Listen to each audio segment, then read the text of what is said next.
இன்னைக்கு நம்ம குரோகோஸ் basketball season 3 22nd episode தான் பார்க்க போறோம். தேர்ட் குவார்டரோட முடிவில் நம்ம கேப்டன் ஹியூகா உள்ள இறங்கலான்னு இருக்கிறாரா. சாரிப்பா நான் அவ்வளவு ஸ்ட்ராங்கா இல்ல, என்னால உள்ள இருந்து எதுவுமே பண்ண முடியலன்னு கோகனே சீனியர் மன்னிப்பு கேட்கும் போது அதெல்லாம் ஒன்னும் பிரச்சனை இல்ல, இன்னும் சொல்ல போனா உன்னோட ஆட்டத்தை பார்த்ததுக்கு அப்புறம் தான் கண்டிப்பா நம்மளால ஜெயிக்க முடியும்னு சொல்லி எனக்கு ஒரு உத்வேகமே வந்திருக்குதுமானா கோகனேக்கு கொஞ்சம் ஹாப்பி தான்.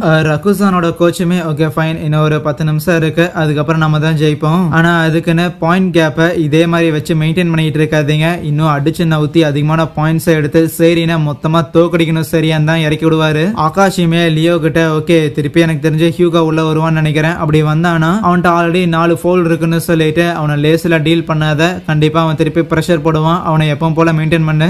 அப்புறம் நெபுயா அந்த கியோஷி இன்னும் அடங்கின மாதிரி தெரியல, சோ அதனால அவனையும் செக்லயே வச்சிரு. அப்புறம் கோட்டோரு பையா சும்மா ஏதாவது உலாவிட்டு இருக்காத, பாயிண்ட் ஸ்கோர் பண்றதுக்கான முயற்சிகள் எல்லாத்தையும் மேக் பண்ண ஆரம்பின்னு சொல்லிட்டு உள்ள இறங்கும் போது அந்த மயூசிமி இருக்கிறான்ல அவன்கிட்ட ஆகாஷ் எதுவுமே சொல்லியிருக்க மாட்டானா, பட் அவனுக்கே தெரியும் எதுவும் சொல்லணும்னு தேவை கிடையாது, முடிஞ்ச அளவுக்கு பிளேயர்ஸோட கவனத்தை என் பக்கம் ஈர்த்துட்டா போதும், அது மட்டும் தானே அப்படின்னு நினைப்பான். கோர்ட்ல இறங்குறதுக்கு முன்னாடி கியோசி சீனியர் அவரோட காலை கொஞ்சம் பார்த்துட்டு அதுக்கப்புறம் தான் உள்ளேயே போவாரு. மேட்சும் ஆரம்பிக்க போது இன்னும் ஒரு 10 நிமிஷம் கன்னியூ ஆக போகுது, இதுக்கப்புறம் தெரியும் யாரு வின்டர் கப்போட சாம்பியன். ஆனா இன்னும் ஒரு 20 பாயிண்ட் டிஃபரன்ஸ் இருக்கு, அதை ஹீரோஸ் கேட்சப் பண்ணிடுவானுங்களா அப்படின்னு ஒரு கேள்வி எல்லாருக்குமே இருக்கதான் செய்யும். அப்ப கசாமா சீனியரும் சொல்லுவாரு எது எப்படி இருந்தாலுமே பெரிய கைங்களை தோக்கடிக்கிறதுக்கு நமக்கு ஸ்ட்ராட்டஜியை தாண்டியும் ஆட்டிடியூடு தேவைப்படும், ஜெயிக்கணுங்கிற அந்த ஒரு ஆட்டிடியூட் அது இவனுங்கிட்ட நிறையவே இருக்கு. ஆரம்பிச்ச உடனே குரோக்கோட பாஸ் மூலமா நம்ம கேப்டன் ஹியூகா அங்க ஒரு 3 பாயிண்ட் ஷூட்டரை மேக் பண்றாரு. இதோட 4 ஃபவுல் வாங்கியிருக்குமே, திருப்பி இன்னும் ஒரு ஃபவுல் ஆனா வெளியில உட்காந்துருமேனு சொல்லி எந்த ஒரு பதட்டமும் இல்லாம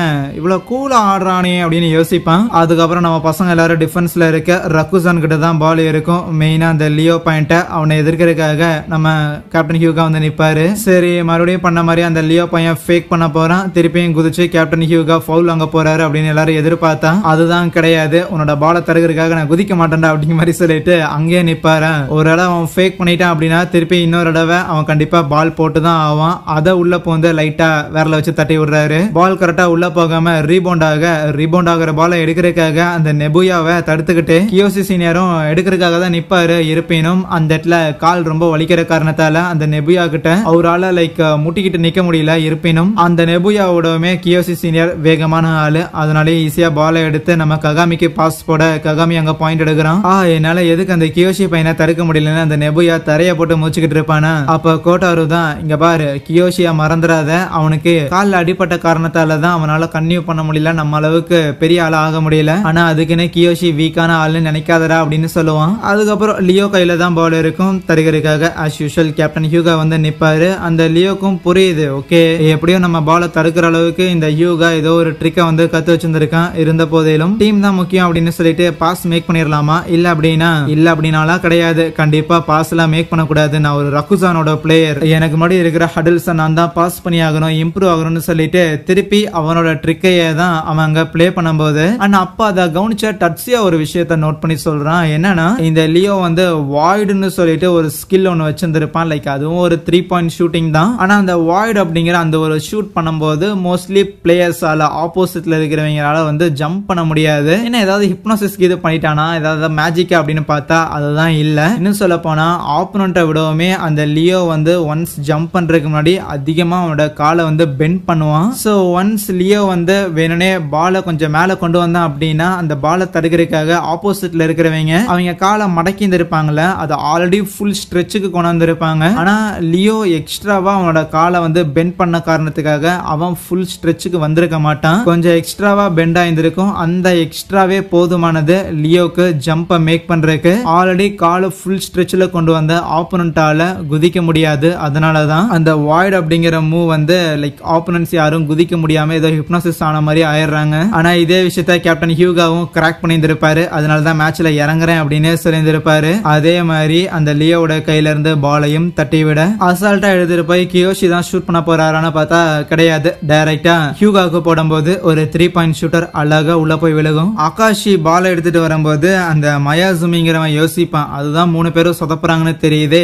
ஆகாஷியே டைரக்டா போய் ஸ்கோர் பண்ணலாமே, ஏன் அதை பண்ணாம இருக்கிறான், ஏன் இப்படி வாய்ப்புகளை வேஸ்ட் பண்றான் அப்படின்னு பார்த்தா அப்புறம் தான் தெரியுது ஆக்சுவலி ஆகாஷி இவ்வளவு நேரமா ஸ்டாப் பண்ணிட்டு இருக்கிறது நம்ம ககாமி பையன். அப்போ ஒரு பிளாஷ்பேக் போறாங்க, நம்ம ஆகாஷி இருக்கிறான்ல அவன் ககாமியும் அவமேனேவும் விளையாண்ட அந்த ஒரு மேட்ச் பார்த்த அந்த அன்னைக்கே வந்துட்டு உண்மையாலுமே ஜோன்ல என்டர் ஆனதுக்கு அப்புறம் என்னோட மேட்ச்ங்கிறது லைக் பயங்கரமா இருந்துச்சு அப்படின்னு சொல்லி அதை பார்த்து அம்யூஸ் ஆயிருந்திருப்பான். இருந்த போதிலும் அக்காஷிக்கு இன்னொரு ஆச்சரியமான விஷயம் என்னன்னா, நம்ம அவுமினேவால அவனே நினைச்சான் அப்படின்னா அவனால ஈஸியாவே ஜோனுக்குள்ள போக முடியும். ஆனா கேமோட ஃப்ளோல தான் ககாமினால ஜோனுக்குள்ள போக முடிஞ்சிச்சு. சோ அவுமினே அதை எப்படி பண்றான் அப்படின்னு ஒரு கேள்வி இருக்கும் போதுதான் இதுக்கு முன்னாடியும் அக்காஷி வந்து ஜோன்ல என்டர் ஆயிருக்கான். பட் நான் நினைச்ச நேரத்துல அதை பண்ணணும், அதை எப்படி பண்றதுன்னு சொல்லி ஹைப்பர் போக்கஸ்டா இருக்கும் போது அக்காஷிக்கு ஒரு விஷயம் புரிய வந்திருக்கும். நமக்கு ஒரு ட்ரிகர் ஒன்னு தேவைப்படுது.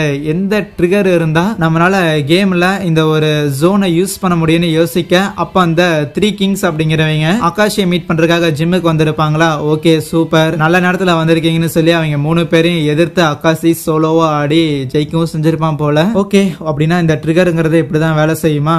எப்போ ரகுசானோட மேட்ச்ங்கிறது ஜெயிப்பமா தோப்பமா அப்படின்னு தெரியாம கேட் ஆன் த வால்ங்கிற மாதிரி இருக்கும், அப்ப இதை யூஸ் பண்ணலாம்னு நினைச்சிருப்பான், முடிவெடுத்து வந்திருப்பான். இப்ப அதுவே மேட்ச்ல எவ்வளவுதான் கியோசி மேல பிரஷர் போட்டாலும் டிஃபென்ஸ் வந்து ஸ்ட்ராங்கா இருந்தாலுமே முடிஞ்ச அளவுக்கு நம்ம கியோசி அங்க பாயிண்ட் எடுத்து கொடுத்துட்டு இருக்கிறாரு. இன்னும் ஒரு 10 பாயிண்ட்ஸ் தான் டிஃபரன்ஸ். இத பார்த்த அக்காஷி சரின்ட்டு அவனோட பிளேயர்ஸ் கிட்ட பால கொடுத்து நீங்க 4 பேர் ஒன்னா போய் ஸ்கோர் பண்ணுங்கன்னு சொல்லி அவன் பாட்டுக்கு அங்க கோர்ட்ல இன்னொரு ரெண்டுல நின்னுகிட்டு இருப்பானா. ஏன் அக்காஷி அவன் பிளேயர்ஸுக்கு சப்போர்ட் பண்ண மாட்டேங்கிறான் அப்படின்னு எல்லாருக்கும் ஒரு கேள்வி இருக்கும். ஆனா இது கிடைச்ச வாய்ப்பு. அக்காஷி அங்க தனியால தான் இருக்கிறான், கண்டிப்பா போய் ஸ்கோர் பண்ணிட முடியும்னு வேகமா ககாமி பால் எடுத்துட்டு வந்தா நின்ன இடத்துல இருந்தே அக்காஷி அந்த பால் அப்படிங்கிறான்.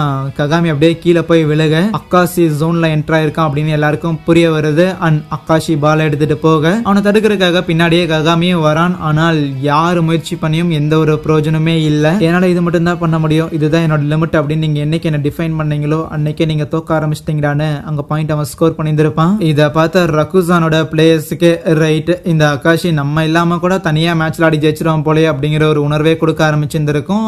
நம்ம ஹீரோஸ் ஒரு டைம் அவுட் கேட்டிருந்திருப்பாங்க. என்னால கண்டிப்பா அக்காஷியை பீட் பண்ண முடியும்னு ககாமி சொல்லும் போது அதுக்கு யாருமே எதிர்ப்பு தெரிவிக்கல. எல்லாருமே நம்ம ககாமியை நம்புறாங்க. டீமோட ஏசுங்கிறது அது நீ தான், கண்டிப்பா நீ தான் எங்களை ஜெயிக்க வைக்கணும்னு சொல்லி பெஞ்ச்ல இருக்கிறதுல இருந்து லைக் எல்லாருமே வந்து ககாமி மேல அவ்வளவு பெரிய நம்பிக்கை வச்சிருந்திருப்பாங்களா. அப்போ டோவோட கேப்டன் நம்ம அவுமினேட்டா கேட்டிருந்திருப்பான். ஆமா இது ஏதோ ஜோன்ல வந்து இன்னுமே டீப்பரா போறது, இன்னும் மூழ்கிட்டே இருக்கிற மாதிரி சம்திங் ஏதோ ஒரு விஷயம் சொல்லுவாங்களே, அது என்னடா அப்படின்னு கேட்டா அது எனக்கே சரியா தெரியல. பட் இருந்தாலும் ஒன்ஸ் ஜோன்ல என்டர் ஆயிட்டோம் அப்படின்னா ஏதோ ஒரு கதவை நீக்கிட்டு அதுக்கப்புறம் ஏதோ தண்ணிக்குள்ள விழுகிற மாதிரியான ஒரு உணர்வு ஒன்று ஏற்படும். ஆனா ஒன்ஸ் அந்த தண்ணியோட பாட்டம் ரீச் பண்ணிட்டா அங்க இன்னொரு ஒரு டோர் இருக்கும். அந்த டோருக்கு முன்னாடி அந்த டோர் ஓபன் பண்றதுக்கு முன்னாடி கேட் கீப்பர் மாதிரி நம்மள மாதிரியே இன்னொரு ஒரு உருவம் இருக்கும். மேபி அதை பீட் பண்ணதுக்கு அப்புறம் நம்மளால உள்ள என்டர் ஆக முடியலாம் அப்படின்னு சொல்லியிருந்திருக்கேன். சரி அதை பீட் பண்ணி உள்ள என்டர் ஆனா என்ன நடக்கும்னு கேட்டா அது எனக்கு தெரியல, ஏன்னா நானே அந்த லெவலுக்கு ரீச் பண்ணது இல்லைன்னு சொல்லுவான். ஏன்னா அப்படி ரீச் பண்ற அளவுக்கு அவனை புஷ் பண்றதுக்கு சேலஞ்ச் பண்றதுக்கு ஆப்போனன்ட் இல்லாம இருந்திருக்கு. அண்ட் இது எல்லாத்தையும் சொல்லிட்டு அவமனேவே சொல்லியிருந்திருப்பான் இதெல்லாம் வந்து மெட்டாஃபோரிக்கலா தான், லிட்டரலா அப்படி நடக்கும்னு இல்ல, பட் அந்த மாதிரியான உணர்வு ஏற்படும்னு. மேபி அந்த செகண்ட் டோரை ககாமினால ஓபன் பண்ண முடியுமோ என்னமோன்னு நினைக்க